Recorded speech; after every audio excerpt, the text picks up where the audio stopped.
4 godgegewe planne.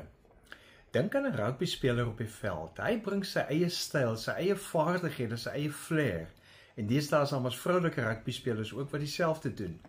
Dalk 'n unieke systappie of 'n akkurate uitskop van die bal om die span op die aanval te kry. Maar sy of haar sukses hang nie net af van eie talent nie.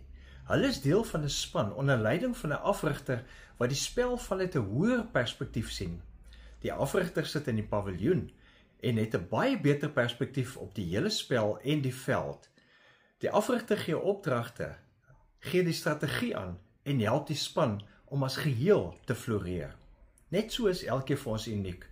Ons het elkeen godgegewe talente en roeping, maar wanneer ons ons planne aan God oorgee, begin ons speel volgens die hemelse spelpatroon en spelpan.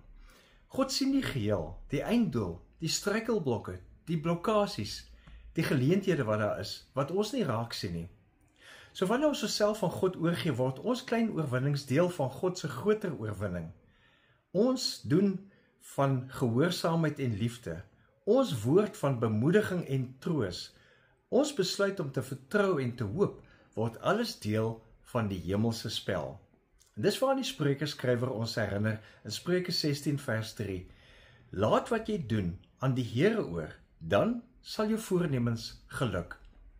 Volgens Theresa Amabile en Stephen Kramer se navorsing oor die sogenaamde Progress Principle, vorderingsbeginsel, is dit juist hierdie klein stappe vorentoe wat ons innerlike werkslewe verryk. Dit versterk ons motivering, ons vreugde en kreatiwiteit.